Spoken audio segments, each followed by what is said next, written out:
নমস্কার বন্ধুরা, সাইকিপা কুকিংয়ে আপনাদের সকলকে স্বাগত জানাই। আজ চলে এসেছি আবার একটা নতুন রেসিপি নিয়ে। আজ এখানে আমি বানাচ্ছি সয়াবিনের ভেজ বিরিয়ানি, আর তার সাথে রয়েছে এখানে কষা আলুর দম। এই ভেজ বিরিয়ানিটা খেতে কিন্তু একদম নন ভেজের মতন হয়। তো আপনারা একবার রেসিপিটা বাড়িতে বানিয়ে দেখতে পারেন। আশা করি আপনাদের রেসিপিটা ভীষণ ভালো লাগবে। যদি রেসিপিটা আপনাদের ভালো লাগে, ভিডিওটা লাইক করে চ্যানেলটা সাবস্ক্রাইব করে নেবার অনুরোধ রইল।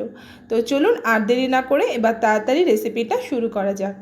বন্ধুরা, বিরিয়ানি বানাতে আপনাকে কিন্তু সবার ফার্স্ট মশলাটা খেয়াল রাখতে হবে। অনেকে বাইরের থেকে গোটা বিরিয়ানির মশলার প্যাকেট কেনেন, কিন্তু তাতে সেই স্বাদ আসবে না।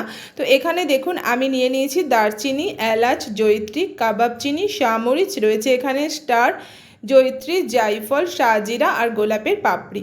তো আপনাকে কিন্তু এরকম গোটা মশলাই নিতে হবে, আর এগুলোকে আমি মিক্সিতে গুঁড়ো করে নিচ্ছি। এখানে আমি নিয়ে নিচ্ছি 150 গ্রাম মতন টক দই, দিয়ে দিচ্ছি আমি 1 চামচ ধনে, হাফ চামচ জিরে আর হাফ চামচ মতন লঙ্কার গুঁড়ো, দিয়ে দিচ্ছি আমি হাফ চামচ শাহি গরম মশলা, স্বাদ মতন লবণ, দিয়ে দিলাম 1 চামচ রসুন বাটা আর 1 চামচ আদা বাটা। এবার এই সব মশলাগুলো দইয়ের সাথে ভালো করে আগে মিশিয়ে নিচ্ছি। দইয়ের সাথে মশলাটা খুব ভালো করে মিশিয়ে নিতে হবে। তো এখানে আমার মশলাটা ভালো করে মেশানো হয়ে গেছে। দিয়ে দিচ্ছি আমি এখানে 100 গ্রাম মতন রিফাইন অয়েল। তো এবার এটাকে খুব ভালো করে এই মশলার সাথে মিশিয়ে নিচ্ছি।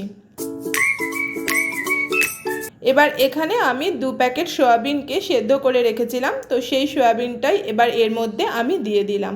এবার এটাকে ভালো করে এই মশলার সাথে মিশিয়ে নিতে হবে। তো খুব ভালো করে এইভাবে মিশিয়ে নেবেন। এবার এটাকে আমি আধ ঘন্টার জন্য রেস্ট করতে দিচ্ছি। এখানে চাল সেদ্ধ করার জন্য জল ফুটতে দিয়েছি। তো দিয়েছি 2টো তেজপাতা, দারচিনি আর এলাচ, আর এখানে আমি দিয়ে দিলাম 700 গ্রাম মতন দেরাদুন রাইস। তো এবার আমি এখানে চালটাকে সেদ্ধ করে নেব। তো আমি চালটাকে 80% মতন সেদ্ধ করব। যতক্ষণে চালটা সেদ্ধ হচ্ছে এখানে আমি 2 চামচ তেল গরম করে নিয়েছি, দিয়ে দিচ্ছি এখানে 2টো মিডিয়াম সাইজের পেঁয়াজ। আমি এখানে এটাকে ভেজে নিচ্ছি। তো আমি পেঁয়াজটাকে গোল্ডেন ব্রাউন করে ভেজে নিয়েছি। এবার এই যে সয়াবিনটা আমি মশলার সাথে মাখিয়ে রেখেছিলাম, তো সেটাকে এর মধ্যে দিয়ে দিলাম। এবার এটাকে আমি কষতে থাকবো, আর গ্যাসের ফ্লেমটাকে একদম মিডিয়ামে রেখে দিয়েছি। আর এদিকে দেখুন আমার চালটাও কিন্তু প্রায় 80% সেদ্ধ হয়ে গেছে। দেখুন আমি চালটাকে ভাঙছি, তো চালটা ভেঙে যাচ্ছে কিন্তু গলে যাচ্ছে না। তো এরকম অবস্থা অবধি আপনারা চালটাকে সেদ্ধ করে নেবেন। আমি এদিকে চালের জলটাকে ঝরিয়ে রেখেছি। আর এখানে সয়াবিনটা কিছুক্ষণ কষে নেওয়ার পর দিয়ে দিচ্ছি আমি 1 চামচ বিরিয়ানি মশলা। তো প্রথমে যে মশলাটা আপনাদের দেখিয়েছিলাম ওটাই গুঁড়ো করে রেখেছি, তো সেখান থেকে 1 চামচ বিরিয়ানির মশলা এর মধ্যে দিয়ে দিয়েছি। তো আরও কিছুক্ষণ এটাকে ভালো করে কষে নিয়েছি এই মশলাটা দিয়ে। তো আমার এখানে কিন্তু সয়াবিনটা একদম রেডি হয়ে গেছে, আর এটা প্রায় 15 মিনিট লাগলো আমার সয়াবিনটা রান্না করতে। এখানেও আমার চালটা সেদ্ধ হয়ে গেছে। এবার এখানে আমি বিরিয়ানি মশলা নিয়ে নিচ্ছি এখানে আমি 1 বাটি এখানে দুধ নিয়েছি। তো তার মধ্যে দিয়ে দিলাম 1 চিমটে মতন স্যাফরন, আর দিয়ে দিচ্ছি এখানে আমি 1 চিমটে কেশর ফুড কালার। তো এবার এটাকে এই দুধের সাথে ভালো করে মিশিয়ে রাখছি। আমি এখানে বিরিয়ানি বানানোর জন্য নিয়ে নিয়েছি একটা ডেচকি। তো তার মধ্যে আমি 1 চামচ ঘি দিয়ে ভালো করে ঘিটা চারিদিকে লাগিয়ে দিয়েছি। এবার আমি যে চালটা সেদ্ধ করে রেখেছিলাম, তো সেই চালটা প্রথমে নিচেতে দিয়ে দেব। এখানে আমাকে বিরিয়ানির জন্য লেয়ার বানাতে হবে। তো আমি চাল দিয়ে সেই চালের মধ্যে সামান্য পরিমাণ লবণ আর বিরিয়ানির মশলা দিয়ে দিলাম রান্না করে রাখা নিউট্রিলাটা, আর তার সাথে আমি দিয়ে দিলাম এখানে যে দুধটা আমি রেখেছিলাম, তো সেটা। এইভাবে আমি পরের লেয়ারটাও আবার বানিয়ে নিচ্ছি।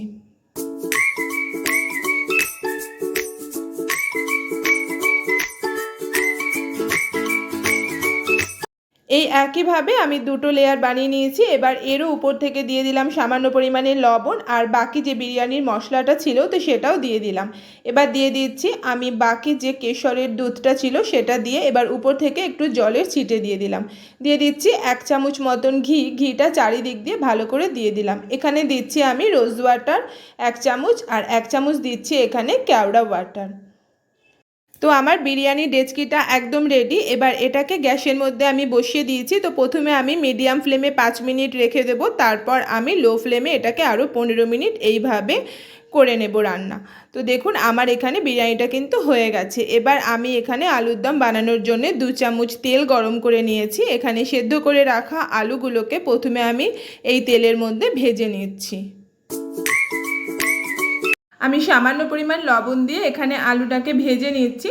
তো আলুটা আমার হালকা করে ভাজা হয়ে গেছে। এবার আলুগুলোকে আমি এখান থেকে তুলে নিচ্ছি। এই তেলের মধ্যেই দিয়ে দিলাম একটা তেজপাতা আর দিয়ে দিচ্ছি এখানে দুটো পেঁয়াজকে আমি মিক্সিতে পেস্ট করে রেখেছিলাম। তো সেই পেঁয়াজটা প্রথমে এখানে আমি ভেজে নিলাম। দিয়ে দিলাম এখানে 1 চামচ মতন আদা রসুন বাটা। এবার এটাকে ভালো করে এর সাথে মিশিয়ে নিয়ে দিয়ে দিচ্ছি 1 চামচ ধনে গুঁড়ো, হাফ চামচ হলুদ গুঁড়ো আর হাফ চামচ লঙ্কার গুঁড়ো দিয়ে এই মশলাগুলোকেও এর সাথে একটু ভালো করে কষে নিচ্ছি। দিয়ে দিচ্ছি এখানে 2খানা মিডিয়াম সাইজের টমেটো পিউরি। তো এই টমেটো পিউরিটা দিয়ে মশলাটা আরও কিছুক্ষণ কষে নিলাম। দিয়ে দিচ্ছি এখানে বড় 2 চামচের টক দই। টক দইটা খুব ভালো করে এর সাথে প্রথমে মিশিয়ে নিতে হবে। এবার আমি দিয়ে দিচ্ছি হাফ চামচ মতন কাশ্মীরি রেড চিলি পাউডার আর এখানে যে বিরিয়ানির মশলাটা আমি আগের রান্নায় বানিয়ে রেখেছিলাম তো সেখান থেকে 1 চামচ বিরিয়ানির মশলা আমি এখানে দিয়ে দিলাম। আপনারা যদি বিরিয়ানির মশলাটা না থাকে তাহলে শাহি গরম মশলাও এখানে দিয়ে দিতে পারেন। এবার এর মধ্যে দিয়ে দিলাম আমি ভেজে রাখা আলুগুলো। 1 মিনিট এইভাবে আলুগুলোকে আগে মশলাটার সাথে একটু কষে নিচ্ছি। এবার এর মধ্যে দিয়ে দিচ্ছি খুব সামান্য পরিমাণ জল। যেহেতু আলুটা আগেই সেদ্ধ করা আছে খুব বেশি জল আমি দিলাম না, কারণ এটা আমি কষা আলুর দম বানাবো তার জন্যে। তো দিয়ে দিচ্ছি এখানে আমি স্বাদ মতন লবণ। লবণটাও ভালো করে এর সাথে মিশিয়ে নিচ্ছি। এবার উপর থেকে দিয়ে দিচ্ছি ধনেপাতা। তো বন্ধুরা এখানে আমার কষা আলুর দমটা কিন্তু একদম রেডি হয়ে গেছে। এই ভেজ বিরিয়ানিটার সাথে কিন্তু এই কষা আলুর দমটা ভীষণই সুন্দর লাগে। তো দেখুন এদিকে বিরিয়ানিটাও কিন্তু একদম ঝরঝরেভাবে রেডি হয়ে গেছে আর স্মেলটাও কিন্তু দারুণ এসেছে। আপনারা না বানালে হয়তো বুঝতে পারবেন না। তো চলুন এবার আর দেরি না করে আমরা এই বিরিয়ানিটাকে সার্ভ করে নিই। তো বন্ধুরা এরকম বিরিয়ানি খেতে কিন্তু ভীষণ সুন্দর হয়, একদম কিন্তু মাটন বিরিয়ানির মতন হয়। তো আপনারা কিন্তু এখানে যেভাবে আমি নিউট্রেলা দিয়ে বিরিয়ানিটা বানিয়েছি তো সেম প্রসেসে কিন্তু আপনারা মাটনটা দিয়েও কিন্তু এইভাবে বিরিয়ানি বানিয়ে নিতে পারেন। খেতে কিন্তু ভীষণ ভীষণ সুন্দর হয়। তো আপনারা বাড়িতে না বানালে হয়তো বুঝতেই পারবেন না। তো দেখুন এখানে আলুর দমটার কালারটাও যেরকম সুন্দর এসেছে আর এই আলুর দমটাও কিন্তু এর সাথে ভীষণ ভালো লাগে। তো রেসিপিটা আপনারা একবার বাড়িতে ট্রাই করতে পারেন। যদি রেসিপিটা আপনাদের ভালো লাগে ভিডিওটা লাইক করে চ্যানেলটা সাবস্ক্রাইব করে নেবার অনুরোধ রইল। আর ভিডিওটা এতক্ষণ ধৈর্য ধরে দেখার জন্য আপনাদের অসংখ্য ধন্যবাদ। দেখা হবে আবার একটা নতুন রেসিপি নিয়ে।